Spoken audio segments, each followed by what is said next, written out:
I don't know about y'all, but Barry is really starting to get on my nerves. And the ending had me shook. Let's talk.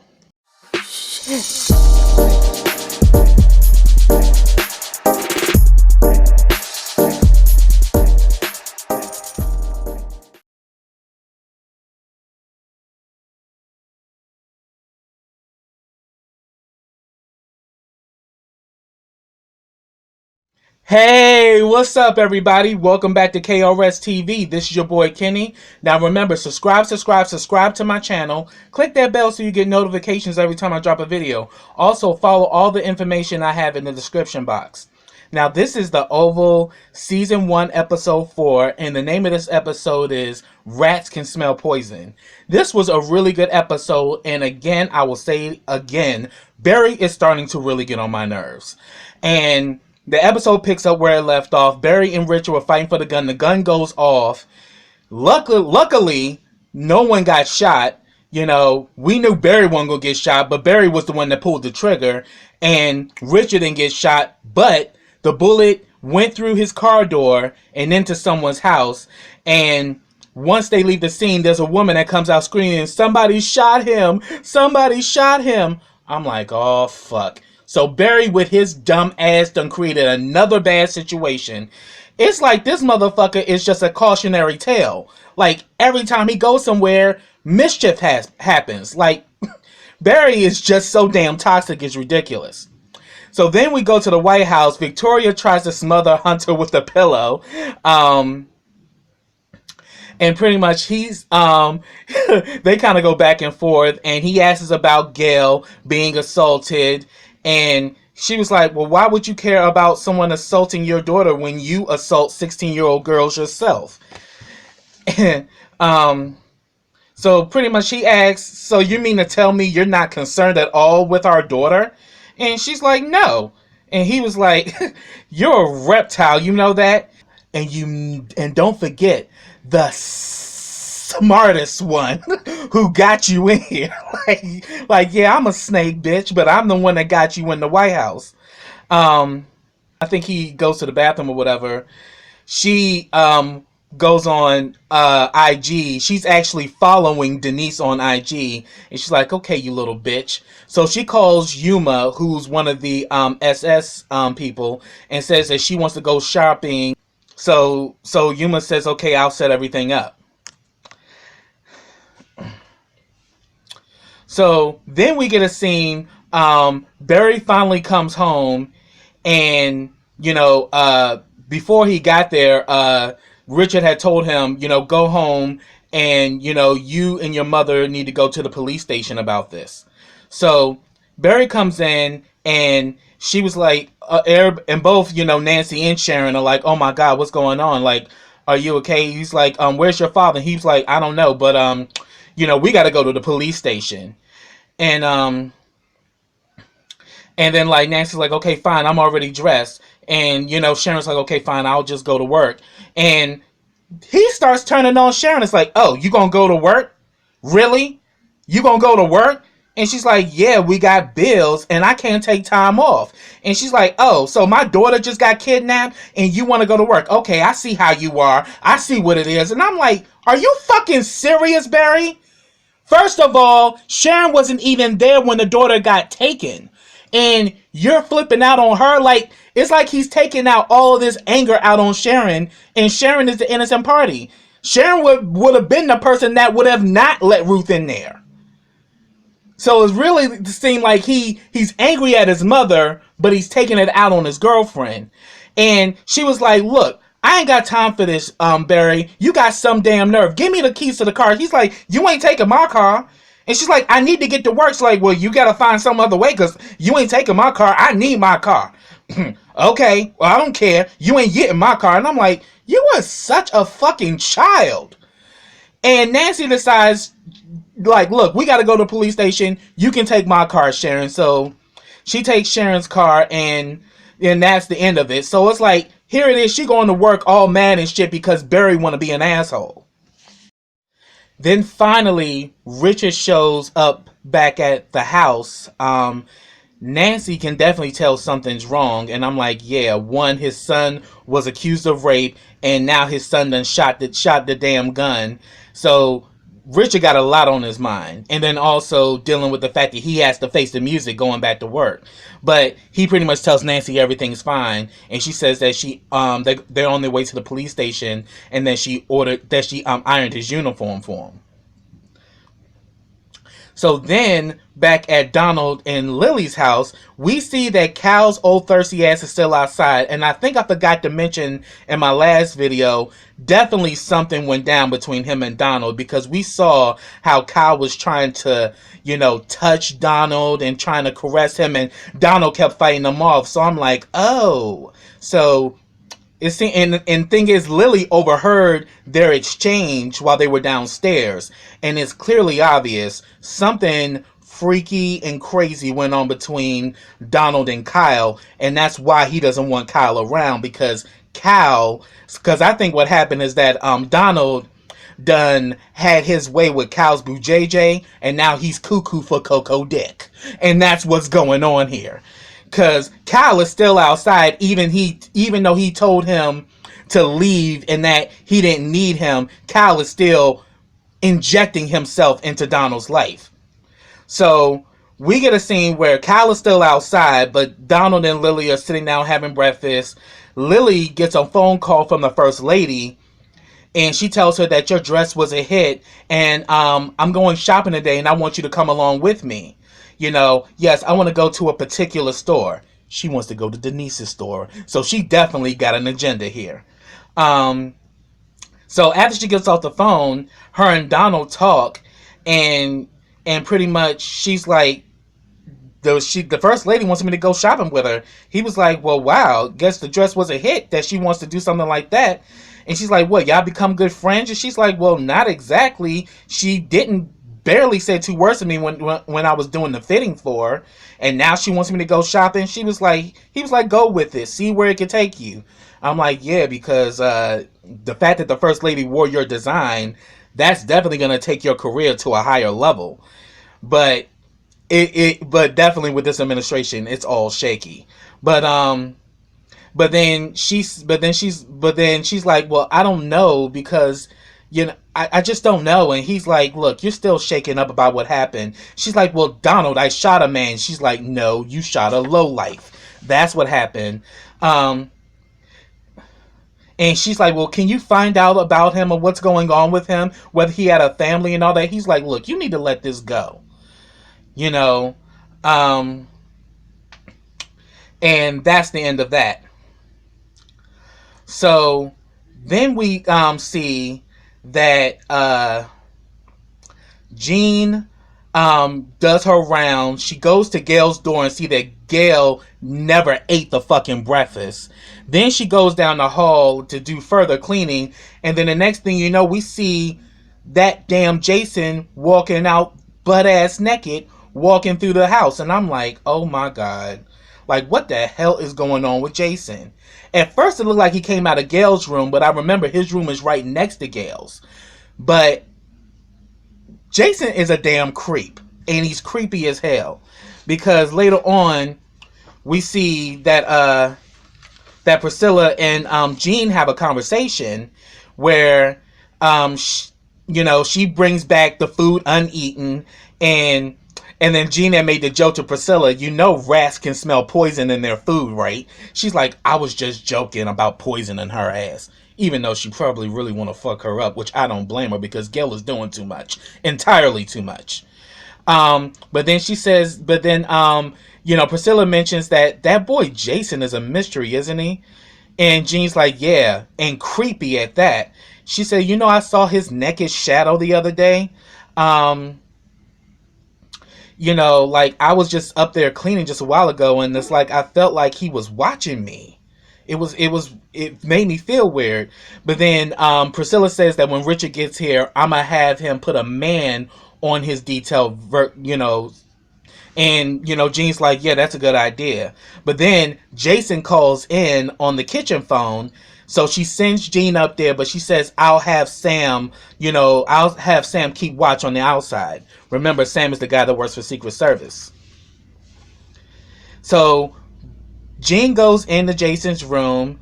You can tell she feels very, uncomfortable being there with his sick ass or whatever. And he's saying that he can't find his mouthwash.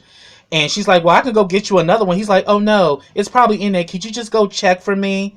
And she's like, okay. So she goes in the bathroom and she pulls it out and says that, yeah, I found it. Then he asks her, how old are you? She says, I'm 28. And she's like, oh, but you look so young. And I'm like, yeah, and she's too old for your ass because Jason is probably like around 14 or 15. And, she's a grown ass woman, but she does look very young. And she was saying that, so do you want me to leave it out or put it back where I found it? He's like, you can put it back. So she goes back to the bathroom, put it back, and then this fool takes off his shirt and everything. And, she comes out and you can tell she's very uncomfortable. Excuse me, I need to go, please. But if you need anything, don't hesitate to call. And he pretty much eases up and lets her out the room. And I'm like, see, Jason, you need to watch his ass because Jason is giving me, Me Too tease. Like he literally comes off like he's like a serial rapist or something. And she feels uncomfortable, and sure enough, when she went out that room, Sam was standing right out there. Donald's on his way out, and he finds out that Kyle is still there. And he's like, I thought I told your ass to leave. Why are you still here? He's like, well, I'm here to drive you to work. And he's like, first of all, I don't need you to drive me to work. This is stalking. You need to stop it, and I'm going to have you move to another team. So he says, I'll be driving myself to work, so I don't need you driving me. And don't follow me either. I'm like, oh, he's trying to make sure that he buries Kyle, but Kyle ain't trying to let it go. So now we have a scene where the family's at breakfast. Hunter's there with Priscilla, and Jason's there. Priscilla, I'm sorry, Victoria, I'm sorry, Hunter, Victoria, and Jason. Priscilla does come in and she sends, Victoria sends Priscilla to go after Gail and tell her to come in for breakfast. But Victoria begins to ask Jason a question, are you exploring again? And pretty much Hunter's like, yeah, this is not the governor's mansion. You need to cool out with that. And he's like, well, how can I do that, Dad? The Secret Service is so amazing. And he's like, yeah, and if you get into any shit, they'll show you how amazing they are. And we see that damn Jason fell right back. And I'm like, yep. So he's had a history of, exploring and trying to find mischief to get into, meaning young girls. So we see that after that, Priscilla, is on her way to go get Gail. But before she goes there, she runs to Jean, and Jean is like, I already know. Yeah, because Gail is an evil little bitch. Victoria gave Priscilla the instructions, knock on the door, and if she doesn't answer, go right in. And that's exactly what Priscilla did. Gail is in there nude, taking pics of herself and shit. And then Gail starts getting all disrespectful, like, what the hell do you want? Why are you in here? She's like, your mother wanted me to come get you for breakfast. She's like, bitch, there's a T at the end of breakfast. And why the hell are you here? She's like, I told you. And then she threw a pillow at Priscilla, and Priscilla was like, I'm like, Gail gonna end up getting her ass whooped fucking with Priscilla, because Priscilla is literally trying to hold her fuse, but it's getting to the point where Priscilla's about to let her ass have it, because Gail's doing entirely too much. And she's like, so what did you see? She's like, I didn't see anything. She's like, you're lying. You know about the butler's son? And she's like, I know of him. What are you talking about? She's like, he tried to rape me.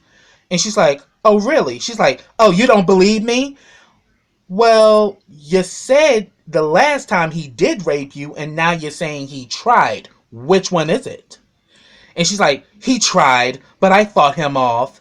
And she's like, well, Again, your mother wants you to join the rest of the family for breakfast. I'm like, Priscilla is not here for Gail's bullshit. And went on about Barry. And she's like, I know him very well. And she's like, no, you don't. And she's like, yes, I do. But the person that I didn't know was Emmett Till. And she's like, who the hell is that? She's like, Emmett Till was a 13-year-old boy who was killed by some really bad people because someone accused him of something he didn't do. And then she's like, I know who Emmett Till is. Get the hell out. And then as soon as she leaves, we see her ass looking up Emmett Till. I'm like, bitch, you dumb as hell and got some nerve telling this woman she's stupid, and you dumb as rocks, doing dumb shit and catching a fucking attitude for no damn reason. Spoiled little bitch. Anyway, so we see that Sharon is at work, and Sharon has got a short fuse because Barry done pissed her off with his bullshit. She's talking to a customer, Miss Jackson, and Miss Jackson is, you know how some of those, people who get up in age and they start doing the most? Miss Jackson was doing the most. She's trying to tell her that this is what it says on the prescription. She's like, well, I didn't see that. So I'm like, I'm looking right at it, ma'am. She's like, oh, you getting huffy with me?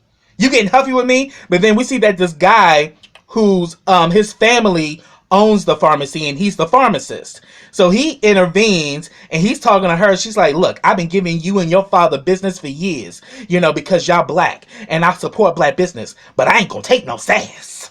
And she was just doing the most like, y'all need to get y'all shit together. And then he pretty much the magnifying glass to see what she was saying, but she says, but you know what? We're not going to charge you. We'll give it to you on the house. He was talking about the medicine. She tried to take she took the magnifying glass too. And he's like, well, ma'am, what about my magnifying glass? She's like, you said I could have it for free. Oh, you going to take that back too? You don't want to upset me. And she says that, shoot, that little old girl, you need to get her together, because I don't take no sass. And then she starts saying that, when I was her age, I used to be real sexy, and I was sassy too. Yeah, I'm 93. I know what to do. I'm like, she better, you don't take your, geriatric ass on somewhere, your wild self. And she's like, I don't take no sass. And then we see that he goes to talk to Sharon, and it's very obvious he actually has feelings for Sharon. And he was saying that, Sharon, you seem so edgy today. Like, what's going on? She's like, I'm fine. She's like, and he's like, yeah, it's probably that trap star boyfriend of yours. She's like, you know what? That we ain't doing that. And he's like, when did I become the enemy? He's like, because you're talking about him. And he's like, well, you know how I feel about you. And it's also because of how you feel about me. And she's like, I don't feel anything about you. Yeah, bitch. He fine as hell. You feel something. And I'm like, shoot, why you still dealing with Barry and his bullshit? You need to try to see what the damn pharmacist is all about. Shit, I don't know what the hell's wrong with you. You want to deal with Barry and his, spoiled ass and him, talking shit to you because I think it was the first or second episode when he went off on her talking about something. I knew I should never trusted you with my daughter and blah blah blah. She broke down to Nancy about it, and she was saying he said this shit to me before. I don't know how much more I can take. I'm like, yeah, Barry, keep on being an asshole. You're gonna lose your woman. Keep it up. Just selfish ass. Anyway, so yeah, because I did put on my notes that, Barry, you better get your shit together. Because there's another dude that wants your girl, and he's a pharmacist, and he's fine. So keep fucking up, and Sharon gonna end up getting a new prescription, from Dr. Love. Alright, so then we see that Richard finally comes in. To work. Him and Priscilla talk. Was there something going on between Richard and Priscilla, because their chemistry is questionable. I don't know if y'all peep it, but I do. So then we see that Richard goes into the room where they're having breakfast to bring coffee, and all of a sudden when Hunter finds out that he's the head butler, he begins to question him. He makes Jason leave, and he says, so what was your son doing here at the White House? And do you have anything to say about this situation? And Richard blatantly told him, my son wouldn't do anything like that. My son has been coming here since he was a kid. He used to play with the children of the last two presidents. That's not who my son is. And he was like, oh, so you're calling my daughter a liar? Hell yeah, your daughter's a damn liar. And the whole time, Victoria is just sitting there like she's just sitting there like, because Victoria knows that Gail had lied about that shit. And she just looking at Gail, and Gail is not saying nothing. So Hunter fires Richard, and all of a sudden, Richard goes back to the kitchen and returns the coffee pot, and Priscilla's like, what's going on? He's like, he fired me, and he left. He's like, Richard, wait! I'm like, So afterwards, after that happened, Hunter sits down and he's like, yeah, we're gonna get that boy. Sweetheart, everything's gonna be okay. And then, here it is, Victoria's like, passionate, overplayed, but nice. And he's like, what the hell is wrong with you, Victoria? And she was like, tell him the truth. And Gail's not saying that. She's like, oh, so you're going to take this lie to your grave. You wicked little troll. You know that there's surveillance throughout the White House? They can see everything everywhere. And then she's like, really? She's like, yeah, really. Tell him the truth. And she finally confessed that he didn't do anything. I was drunk. And he tells her to go to her room. I'm like, you should whoop her ass. Like, she just got somebody fired and she falsely accused someone of doing something heinous to her. And all you're going to tell her is go to her room? And then all of a sudden he was like, and then Victoria was like, you need to apologize to that man. He has worked here for years. And he's like, yeah, I will. And he's like, but are there cameras anywhere? And she was like, wouldn't you like to know? Well played, Victoria, but that shit was nice. I can't even get mad at her ass at that. Because Victoria is the type of evil that I hate her at times, but at times I'm with her. In this situation, I was Team Victoria, because Victoria just literally put the shit out there that your daughter's a damn liar and you've been played. So then we go back to the little place where they got Bobby at. They got him in some, closed off building or something, tasting Bobby's blood, and then kisses Bobby. And he was like, I'm gonna kill you if you ever do some shit like that to me again. And then he starts asking, why did she shoot you? And he was like, well, did you try to have sex with her? He was like, nothing happened. And, she barely talked to me on the plane, and I guess I spooked her when I got into the house. So we come to find out that Bobby and Kyle are working together, and that he had them there to do something with the recon of their system so he can have complete access to Donald. So I'm like, yo, this shit is sick. But he was like, he's like, so you mean to tell me that's the reason why she shot you? Nothing else happened. And Bobby was like, no.